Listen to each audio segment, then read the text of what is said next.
Good evening. You're welcome to News at 6 from the studios of Big Family Radio here in Accra. Now the top stories. Justice Hafsat Amali Boba has shown support in curbing Supreme Court judges after addressing systematic challenges. Deputy CEO John Ziga has spoken on the issues of agri-fair, stating that this is DBG's last chance to prove its crucial role in Ghana's agriculture.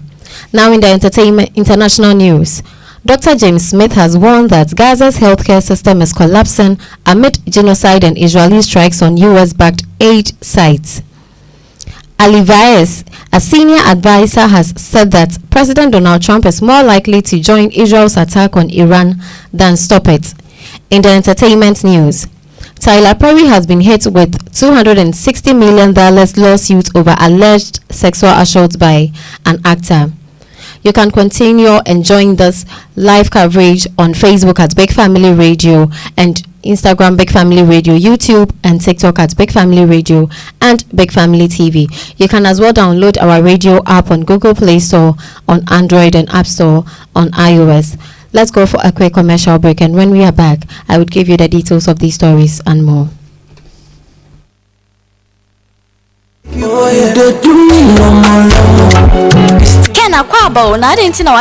Oh, so in my car traffic no more sense. But I forget it. Rebecca was cemetery. Hey, Chale, Upio silly a nice power. Shabaristas papi, kitchen cabinet, electrical works installation is also a very nice power. Where they sabro you? If I butcher a Ghana hire, a Hoto AA construction works. A Hoto AA construction. Just send a mid danger and nice to engine and assassination. A Hoto down team if I complete. It is a upper building company. Our Musi diner one who dinner at one. A Hoto AA construction works. Omuya dinosaur carpentry work be a father and who be a Hoto AA bet me I am. Oh, shall me kitchen cabinet no papa pa. A one who dinner AA construction at Doromanti. Say bunny plumbing works be a Hoto AA construction the Muslim. Shall me kitchen in a bathhouse. Plumbing works a Wahinaya a Hoto AA constructions. And a bun electrical installation and design works be a Hoto AA construction. Yamani City International Standard. Oh, that's very nice. Shetali papa. Fabrication of modern aluminium works are. Oh, when you try Hoto AA construction works. Hoto AA construction works so on bathroom doors, wooden doors, BAB, say single, double, and answer 1.5. Almost also to main gate or modi governance and stainless steel swai. Trisha Hoto AA construction for a track a chamai, a bank, 3 junction, Amasamai, and answer Asamai Kesi police barrier. From more number issue 0547 118 843 and answer 0537 883 572. You are welcome back. My name is Esther Akwesi. Now the details of the story. Justice Hafsat Amali Boba has expressed her support for limiting the number of justices on the Supreme Court, but she emphasized that such a measure should only be considered once the underlying issues that necessitate a larger bench have been adequately addressed. According to Justice Amali Boba, while having a fixed ceiling on the number of Supreme Court judges could enhance efficiency and promote judicial consistency, it would be premature to impose such a cap without tackling the systematic challenges that make a more extensive bench necessary in the current context. She pointed out that factors such as the backlog of cases, the wide range of matters the Supreme Court is mandated to hear, and the absence of specialized appellate courts all contribute to the need for a relatively high number of justices. In her review, these structural and administrative gaps place an undue pressure on the Supreme Court, compelling the appointment of additional judges to handle the heavy caseload and deliver timely justice. Justice Amali Boba therefore stressed that any effort to cap the number of justices must go hand in hand with comprehensive reforms aimed at strengthening broader judicial system, including measures to reduce case congestion, establish intermediate appellate bodies where appropriate, and streamline procedures to ensure that the Supreme Court focuses primarily on constitutional and precedent-settling matters. She concluded that only when these foundational reforms are implemented can a reasonable and sustainable limit on the number of Supreme Court judges be set, ultimately enhancing the effectiveness and credibility of the judiciary as a whole. We should not to do so. And so we resolved the issues that confront the Supreme Court, which require that numbers be increased. because if that would subject our constitution to constant amendments, and that will not be desirable. But if we are able to solve the problems at the Supreme Court, the backlogs, the various jurisdictions that it has, then we would have a fair idea of how many cases on the numbers. Thank you, Honorable Chair.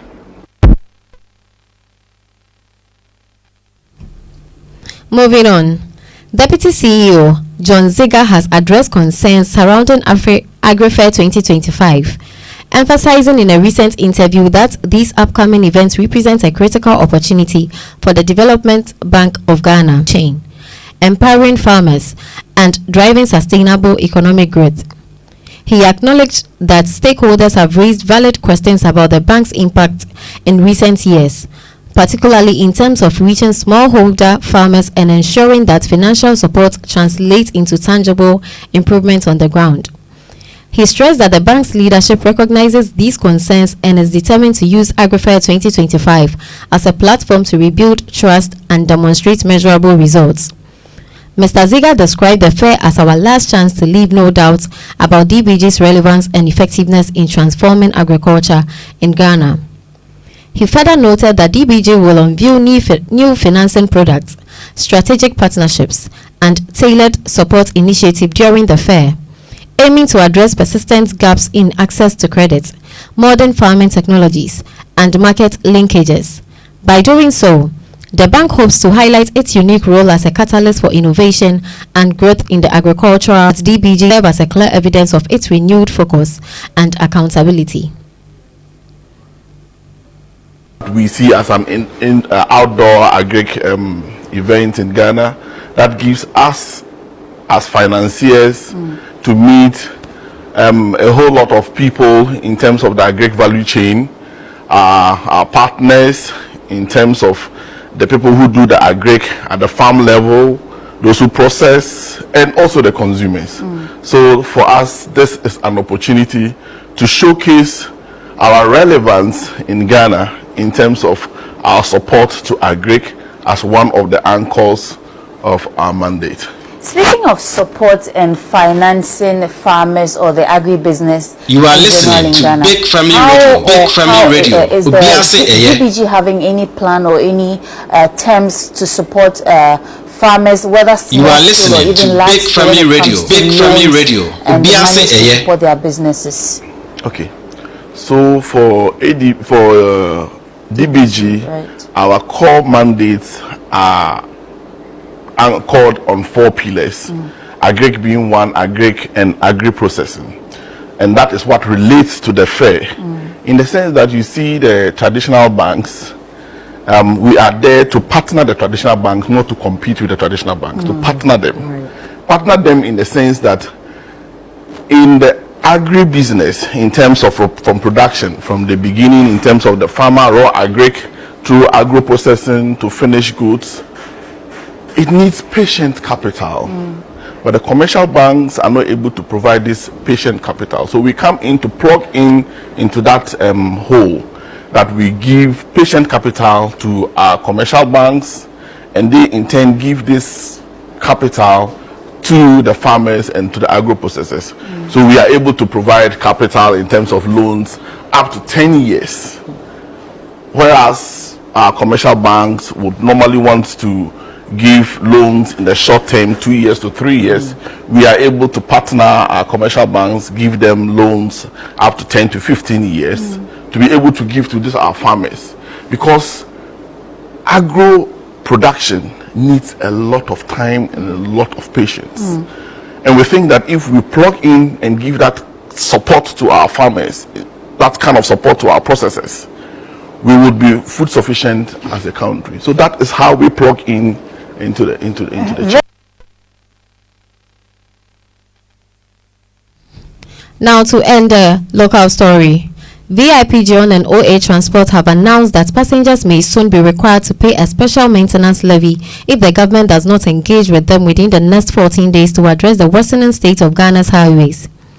In a joint statement, the 2 major transport companies expressed deep concern over the deteriorating conditions of key roads across the country, highlighting that poor highway infrastructure is causing significant damage to their vehicles and exposing passengers and drivers to heightened risk.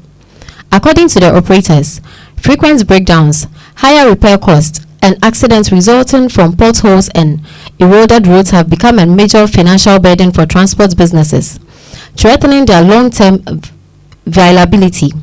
They warn that if urgent steps are not taken by the government to rehabilitate the roads and put in place sustainable maintenance measures, they will have no option but to pass part of the mountain maintenance costs onto commuters through a dedicated levy.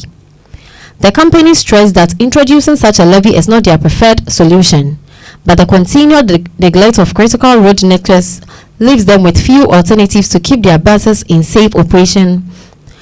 They appeal to relevant government agencies to initiate dialogue within the 2-week ultimatum, with the aim of finding a collaborative solution that would spare commuters from bearing additional costs while ensuring the safety and reliability of intercity transport services. VIP and OA Transport concluded by urging the Ministry of Roads and Highways, the Ghana Highway Authority, and other stakeholders to treat the situation as a national priority, warning that failure to act swiftly could further compromise road safety and increase economic burden on ordinary Ghanaians.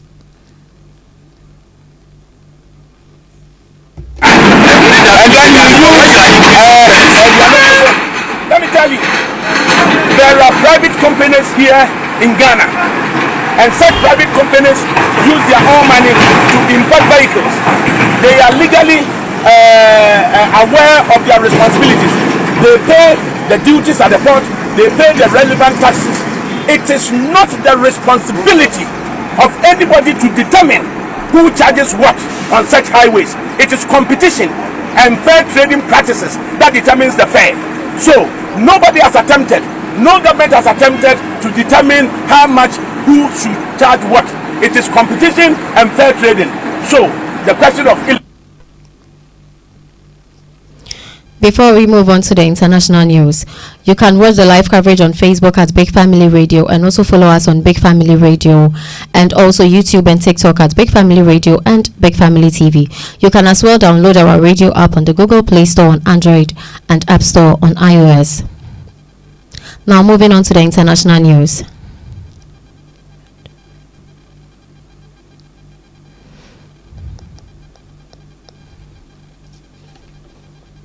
You are listening to Big Family Radio. Big Family Radio. Obiase Eye. Mark Owen Jones, a scholar at Northwestern University in Qatar, has pointed out the stark contradiction in how nuclear capabilities are perceived in the Middle East. He explained that Israel, which is widely understood to possess nuclear weapons and maintains a long-standing policy to deliberate nuclear ambiguity, neither officially confirming nor defining its arsenal, is rarely portrayed as a threat in international discourse. In contrast, Iran, which does not currently have a nuclear bomb, is consistently depicted and treated as a significant security threat.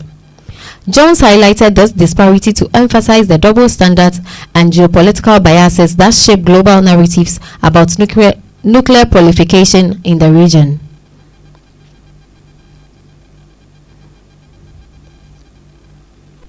Israel has nuclear weapons. It has 90 nuclear weapons. It hasn't signed the NPT, unlike Iran. It maintains a policy of nuclear ambiguity. And so whilst we often spend so much time trying to determine, is Iran about to get a bomb? Israel has bombs. And that doesn't seem to be a massive political issue. So Israel does have the capacity to destroy Iran. Iran doesn't have the capacity to destroy Israel in the same way. But now the Iranian leadership will be looking at every possible way to try and figure out how they can get a deterrent back, which would be a nuclear weapon. As for the Israeli public, well, you know, the whole raison d'etre of Israel in many ways is manufactured on this sense of a permanent existential threat, which has to be perpetuated, whether it's from Hamas, Hezbollah, Iran. Even if the Iranian leadership were to disappear overnight, Israel would still need an existential threat to maintain this level of securitization that Israel has. So this will not be the end. If the supreme leader is killed, if Fordo is bombed by the Americans, we might see a dissipation in the threat, but it won't disappear, just as it didn't disappear after Israel claimed to have destroyed Hezbollah in Lebanon.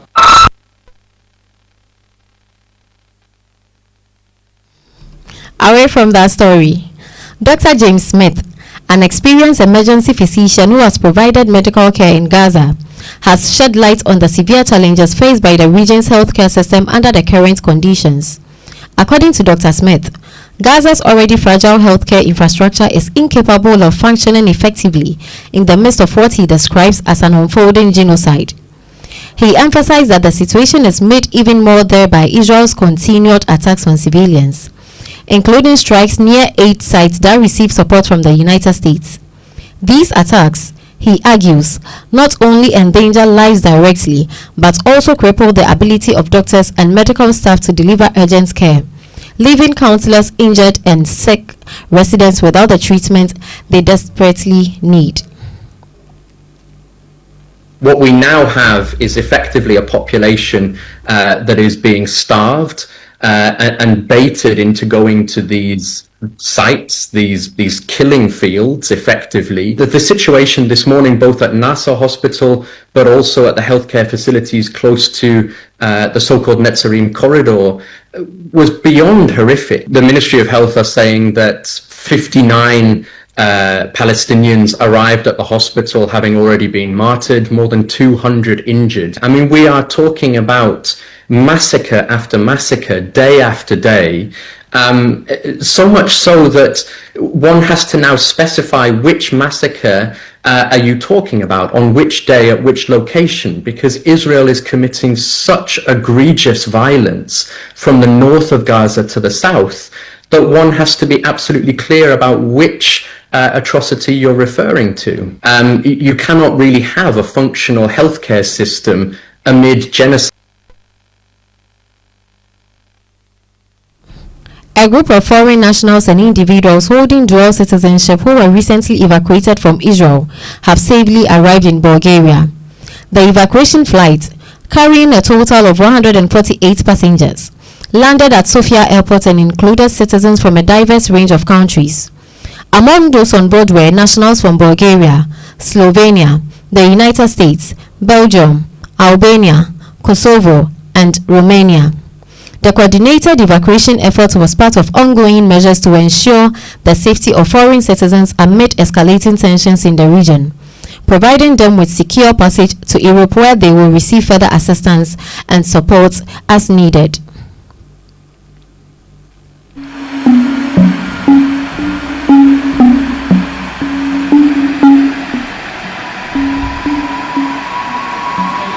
Сега тези 4 дни ми се сториха като цял месец.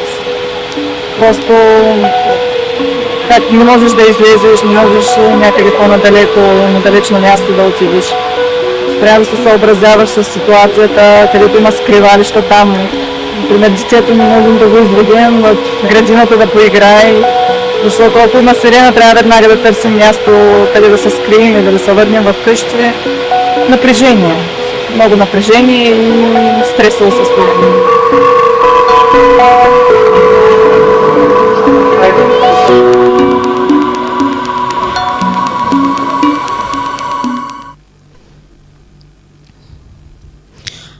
Moving on, Ali Baez, a senior advisor at the International Crisis Group, has commented on the potential role of President Donald Trump in the escalating tensions between Israel and Iran. According to Baez, President Trump possesses the political influence and leverage necessary to pressure Israel to cease its attacks on Iran, should he choose to do so. However, Baez believes that given Trump's past foreign policy approach and rhetoric, it is far more likely that he would align himself with Israel's military actions rather than intervene them to stop. He suggests that instead of de-escalating the conflict, Trump's involvement could actually intensify hostilities, increasing the risk of a broader regional confrontation. I think the odds of the United States joining this war are much higher than it stopping the war.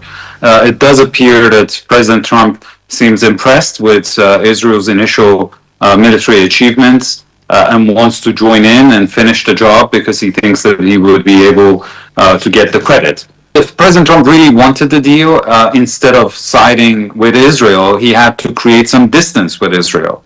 He had to demonstrate to the Iranians that he is willing to hold Israel back by even threatening to cut off the provision of offensive weapons to Israel.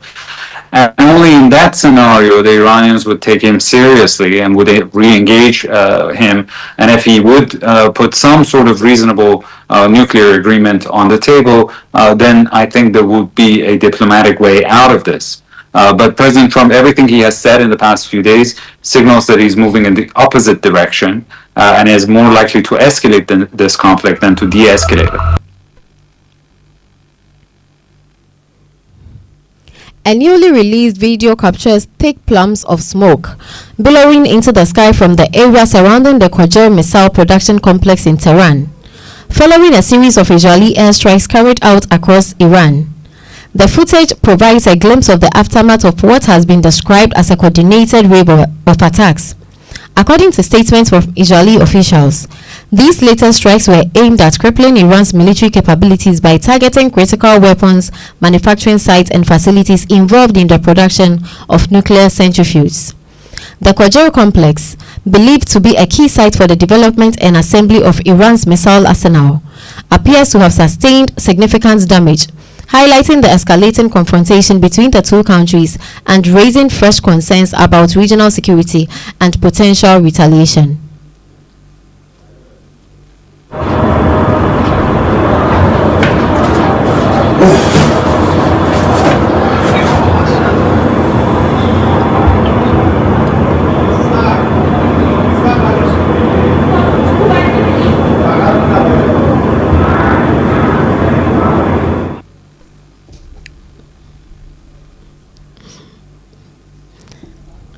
Moving on to the entertainment news. Hollywood mogul Tyler Perry is facing a $260 million lawsuit filed by actor Derek Dixon, who has accused him of repeated sexual harassment, assault and retaliation on set. Dixon, who appeared in Perry's TV shows Ruthless and The Oval, claims that what began as promises of career advancement marks a coercive and sexually exploitative relationship lasting from late 2019 through mid-2021. According to court filings reported by multiple outlets, Dixon first met Perry at a studio event in Atlanta. Perry soon offered him a minor role in Ruthless and later invited him to his home in January 2020. Dixon alleges that after drinking too much and sleeping in a guest room, he woke up to find Perry in his bed, touching his thighs. Though he says he rejected the advance, he was later given a larger role on The Oval. The suit alleges Perry then began sending explicit text messages and implied that Dixon's job security depended on complying with his advances. One message allegedly read, "No straight man would be going on walks with you or cooking dinner for you unless they wanted to the F word you. I would F you." Dixon claims things escalated during another visit to Perry's home when Perry asked him if he liked it rough in bed and grabbed him by the throat. The most serious incident, according to Dixon, happened in June 2021 when Perry allegedly entered his guest house room, pulled down his underwear, groped him, and told him to relax and just let it happen. After enduring further harassment for 2 more years, Dixon says he filed a complaint with the Equal Employment Opportunity Commission in June 2024 and left the Oval, costing him nearly $400,000 in lost wages. His lawsuit accuses Perry and Tyler Perry Studios of quid pro quo sexual harassment, sexual assault, and battery, seeking $260 million in damages. Tyler Perry's attorney, Matthew Boyd, has called the allegations completely fabricated and claims Dixon is motivated by money. This is an individual who got close to Tyler Perry for what now appears to be nothing more than setting up a scam, Boyd said in a statement. Dixon's attorney, Jonathan J. Delshad, countered that the lawsuit speaks for itself, setting the stage for what could become a high-profile legal battle with serious repercussions for one of Hollywood's most powerful filmmakers. Now moving on, And to end the news, Ghanaian poet Ken Yao has secured a historic win at the 2025 World Poetry Slam Championship, held from May 30th to June 1st in Ciudad Juarez, Mexico. A milestone achievement that shines a spotlight on Ghana's growing influence in the global spoken word arena. Ken Yao, who was previously the first runner-up at Ehala Kassa's National Slam, outperformed poets from 30 countries to claim the top prize. His victory cements Ghana's rising status in international slam poetry circles. Ghana's trailblazing spoken word and slam poetry movements played a crucial role in enabling Ken Yao's participation. For over a decade, the organization, co-founded by Yubo Kojo Yubo, widely known as Sir Black, has nurtured talents and driven Ghana's engagement in global slam competitions. This latest triumph builds on a series of impressive milestones for Ghana. The country made its debut at the World Poetry Slam in Brussels in 2022, reached the semi-finals in Brazil in 2023, and finished 5th in Togo in 2024. Ken Yao's championship win in Mexico now stands as Ghana's best results yet. Despite these successes, Ehala Kassa has largely self-funded Ghana's involvement in the championships and is now calling for greater support and partnerships ahead of the next edition, which is slated for October 2026 in South Africa. Due to the World Cup of Spoken Word Poetry, the World Poetry Slam Championship, organized by a registered NGO based in Brussels, unites poets, slammers and slam masters from around the globe to compete, connect and celebrate the power of the spoken word. The event highlights storytelling, emotion, and the art of performance poetry at its highest level. To end the news, a recap of the top stories. Justice Hafsa Amali Boba has shown support in curbing Supreme Court judges after addressing systematic challenges. Deputy CEO John Ziga has spoken on the issues of agri-fair, stating that this is DBG's last chance to prove its crucial role in Ghana's agriculture. In the international news, Dr. James Smith has warned that Gaza's healthcare system is collapsing amid genocide and Israeli strikes on US-backed aid sites. Ali Vaez, a senior advisor, has said that President Donald Trump is more likely to join Israel's attack on Iran than to stop it. In the entertainment news, Tyler Perry has been hit with $260 million lawsuit over alleged sexual assault